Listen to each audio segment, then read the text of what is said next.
On the news, President Buhari set to address the nation as confirmed COVID-19 cases hit 323. Ogun, Lagos communities under attack as hoodlums take advantage of lockdown order. And UK Prime Minister Boris Johnson recovers from COVID-19.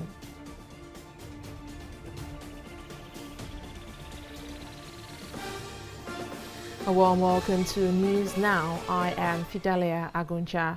Amid anxiety on whether the lockdown imposed on 3 states to curb the spread of COVID-19 would be extended or lifted, the presidency has announced that President Muhammadu Buhari will address the nation by 7 p.m. later today. Special advisor to the president on media and publicity, Femi Adesina, made the announcement in a statement released earlier on Monday. The statement, however, did not explain what will take center stage in the president's address, but it is most likely to focus on the COVID-19 pandemic in the country. On March 29, President Buhari held a similar nationwide address where he declared a 2-week lockdown in Lagos, Ogun, and Abuja. He had over the weekend stated that the lockdown will continue for as long as necessary. Nigeria currently has 323 confirmed COVID-19 cases, of which 85 have recovered. The country also has 10 fatalities from the pandemic. Well, schools. The Federal Ministry of Education has urged Nigerians to disregard some false news making the rounds that the federal government had directed the reopening of schools. The ministry's Director of Press, Ben Gong, said on Sunday that there was no such directive from the minister, Adamu Adamu, as everyone had been instructed to work from home due to the coronavirus pandemic. Gong said parents, guardians, and stakeholders must not be misled by fake news, but should continue to abide by the federal government regulation to tackle the ravaging pandemic. Now, most schools across the country have shut down due to the coronavirus pandemic, and with learning now taking place in some schools online. Well, amid the lockdown in Lagos and Ogun State, suspected hoodlums have taken advantage of the situation to attack residents in some border communities. The attack, which began over the weekend, has been reported in Ifo local government area of Ogun State, Adodo Ota local government area of Ogun State, as well as Alimosho and Agege local government in Lagos. Following the development, residents of some of the affected communities have taken up the role of vigilantes to protect their neighborhood. Meanwhile, the Ogun State Police Command said it has arrested no fewer than 150 youths linked to the unrest in some parts of the state. A suspect between the ages of 20 to 30 were paraded by the State Commissioner of Police, Kenneth Ebrimson, at the Ifo Divisional Headquarters of the State Police Command on Sunday. Items recovered from them include locally made guns, 52 cartridges, axes, gas cylinders, among other dangerous weapons. Well, let's now join security expert Hassan Stanlabo to make better sense of this development. Many thanks, Mr. Stanlabo, for joining us on the news. Thank you, Fidelia. So, Mr. Stanlabo, can you tell us now, with this, what do you make of this current development? Did you ever think at a point when the government announced a lockdown that such a thing might happen, that some people might take advantage of the situation and begin to attack people? Well, Fidelia, like you know... Mr. Stanlabo, if you heard me, I asked if you ever... Yes, I heard you, and I'm already responding. Can you hear me? Yes, I can hear you. Please continue. Yeah, thank you. I was just trying to say that, like you know, the economic state of the country has not been too good of late, even before the emergence of the COVID-19.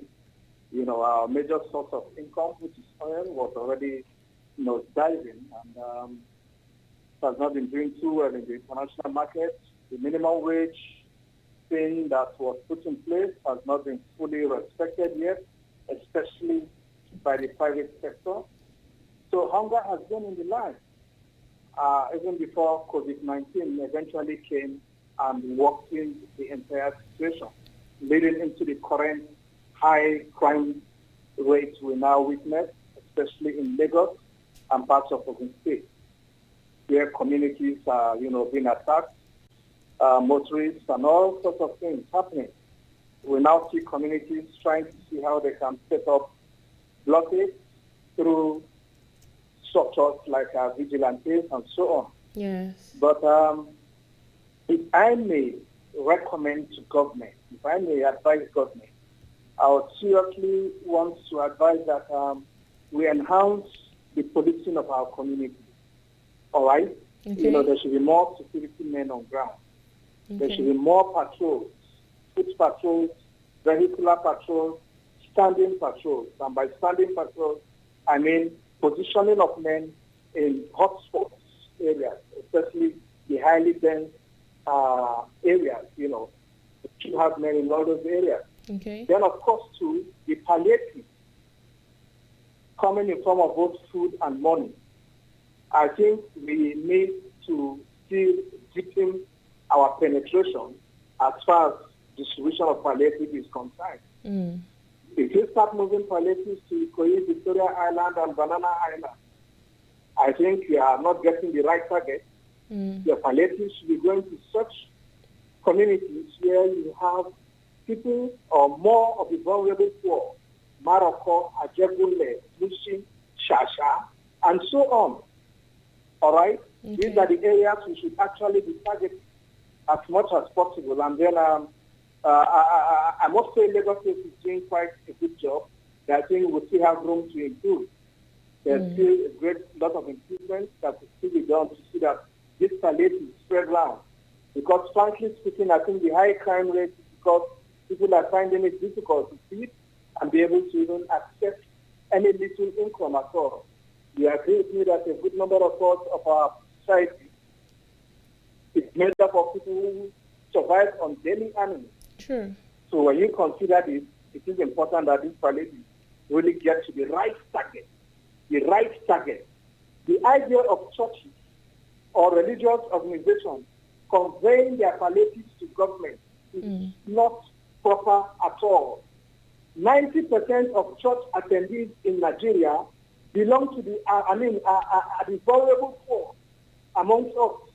So those churches should start with their own members within their fold. Very true. Take care of the poor and vulnerable within your fold. Then extend to your neighborhood and, of course, your host community. Rather than moving trucks and trucks of food items to Alausa just to create some impression that, look, we are the ones doing this. No. You take care of your fold. Those who are actually providing the offering and the tithe. Have you fed them? Or they are hungry and they are seeing you loading rice to Alausa?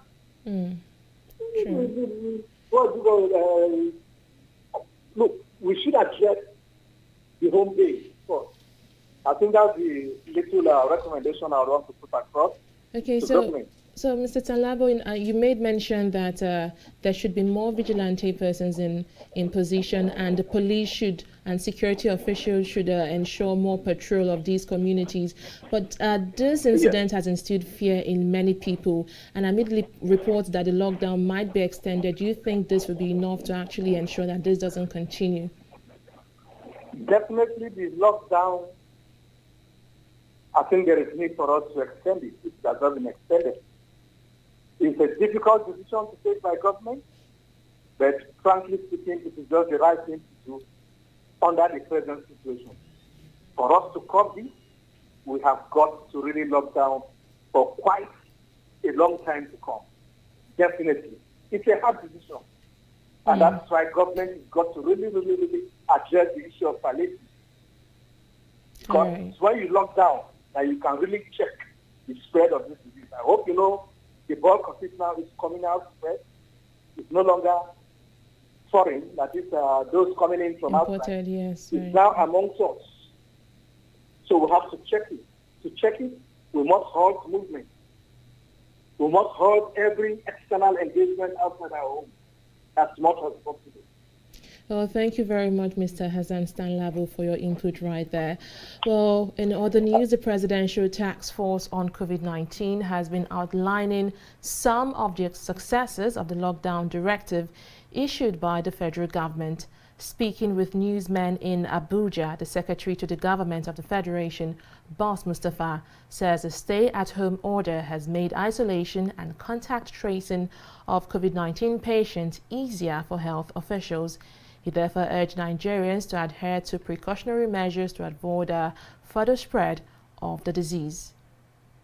The lockdown has tremendously helped us in curtailing the spread of it. And it has given us the opportunity to be able to track the contacts. Over 90% of the contacts of the index case and other cases that arose have been tracked. And their status have been established. It's not everybody that will be tested.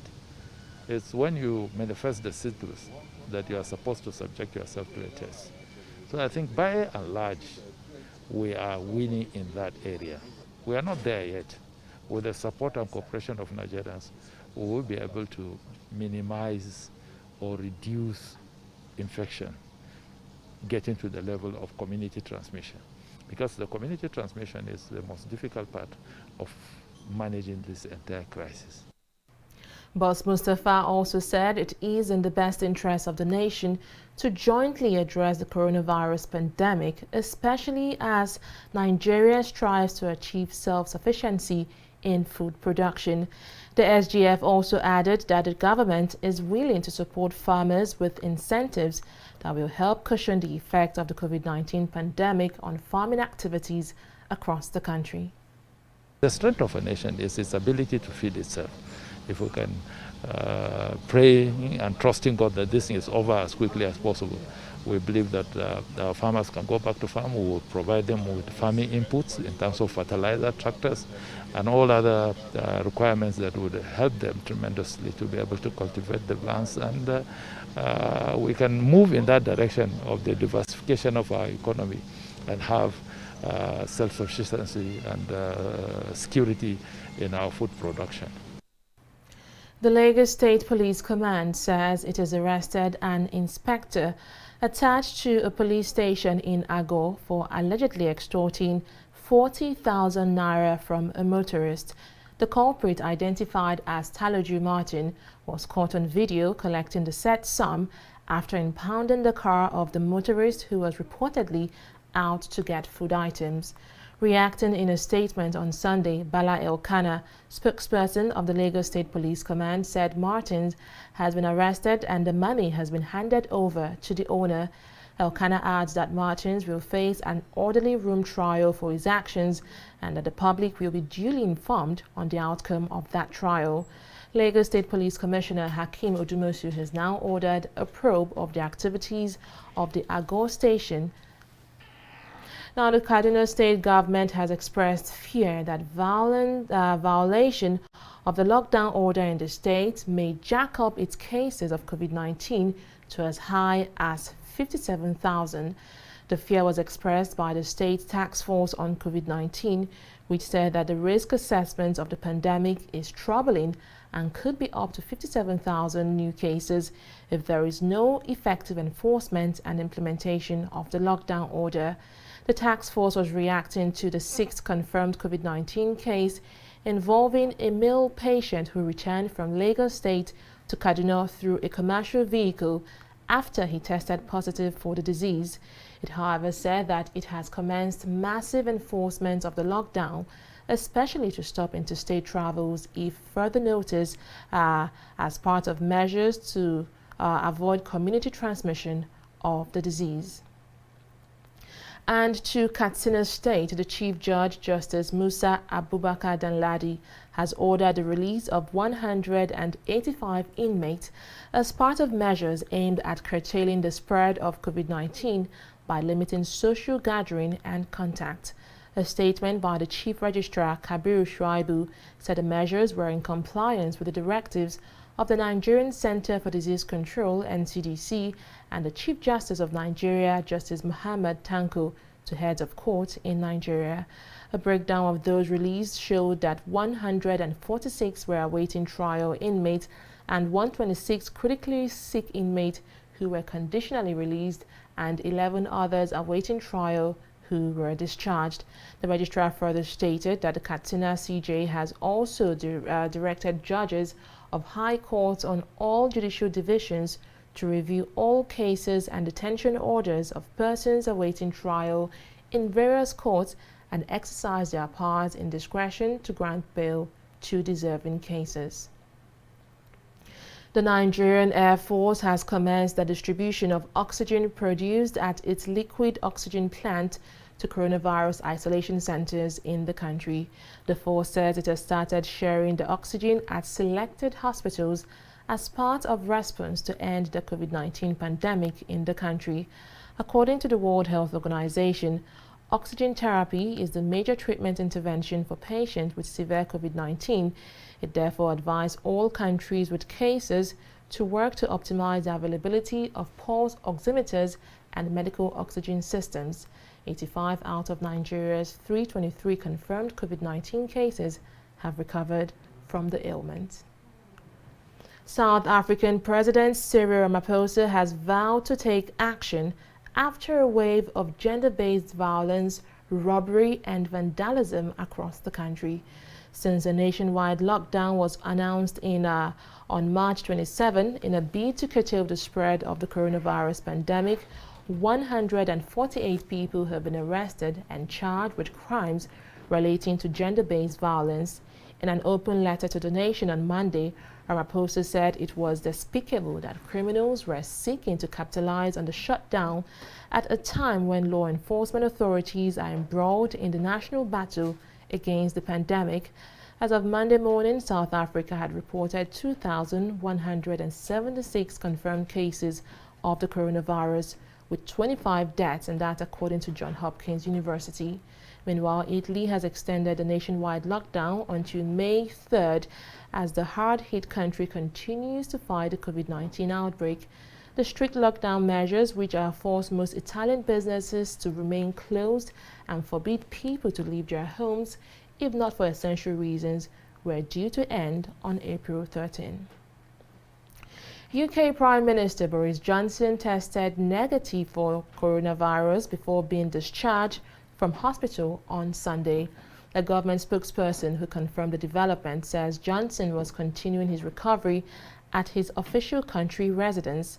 The Prime Minister has also spoken to Dominic Raab, who is deputizing for him while he was sick. We'll take a break here and return with more news stories. Don't go away.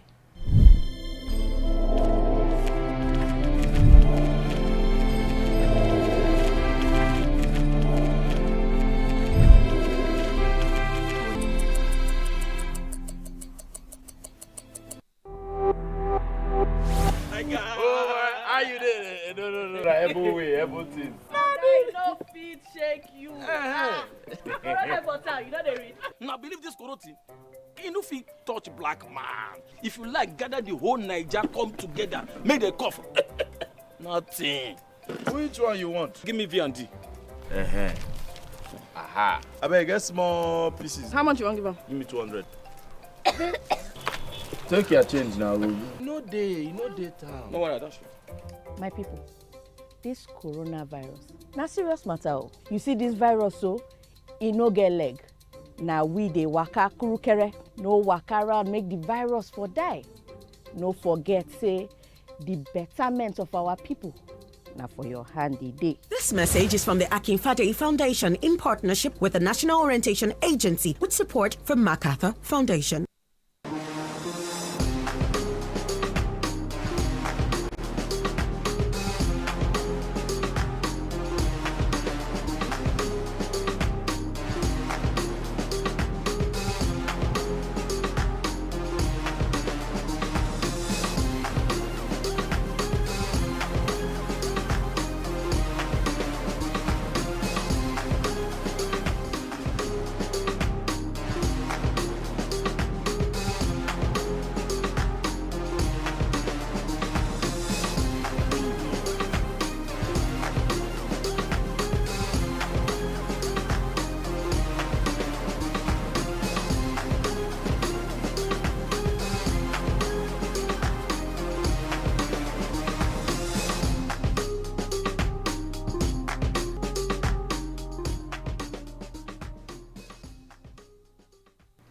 Welcome back. At least 7 persons were on Sunday killed after suspected Boko Haram insurgents attacked 2 vehicles traveling along Maiduguri-Damaturu Highway. The attack took place on the outskirts of Auno, a village not more than 20 kilometers away from Maiduguri, the Borno state capital. The victims were said to be traveling during the late hours when they came under attack. The government of Borno state had 2 weeks ago placed a movement restriction on all roads leading to and from the state, from the main highway to the state, popularly called Kano-Maiduguri Road, still remained but the popularly called Kano-Maiduguri Road still remained open to motorists. Now, following the attacks, the State Committee on COVID-19, led by the Deputy Governor Umar Kadafo on Sunday, announced the shutdown of the remaining road. The new order is to come into effect on Monday. The attack came a few days after the Chief of Army Staff, Tuka Buratai, announced his full relocation to the northeast with a mission to lead troops in the final defeat of Boko Haram. Primary school teachers in Enugu State have begun an indefinite strike action over non-payment of the new 30,000 naira minimum wage by the state government. Apart from embarking on the indefinite strike, headmasters and mistresses were also directed to stop preparations on their monthly vouchers using the old salary scales until the relevant authorities agree to implement the new salary regime. The state government had said that both primary school teachers and members of the National Union of Local Government Employees were not just staff, but those of the local government service commissions, hence they would not pay them the new minimum wage. The teachers and members of the NULG were also excluded from the 13th month salary bonus paid other civil servants in 2018 and 2019, saying that they were not their employees, but those of the local government. We'll take another break here and return with business stories. Stay with us.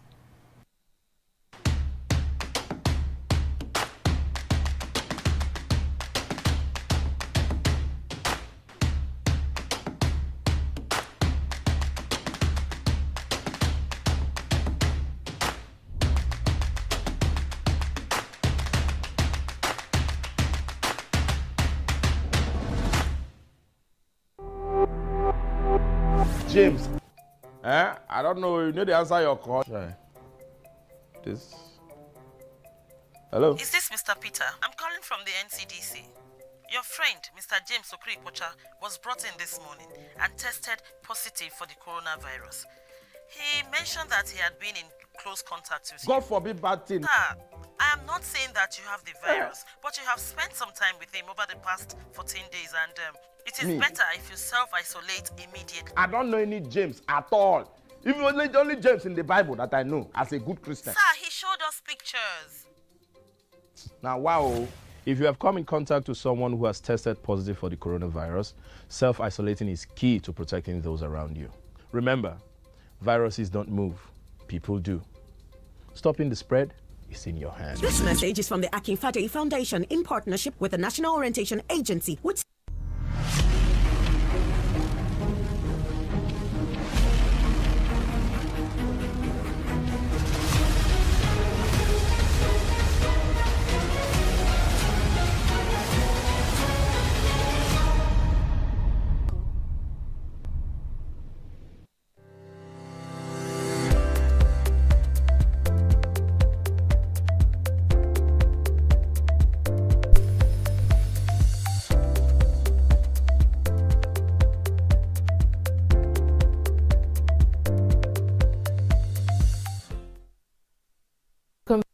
Now talk business. Oyin Adekunle is standing by with details. Hello, Oyin. Hi, Fidelia. So I hear there are reports actually that the pump price of petrol might still drop further from the 123 naira. Could you tell us more about Well, this? you heard right, Fidelia. The pump price of petrol could drop further by between 5 naira and 8 naira per litre, operators in the downstream oil sector have said.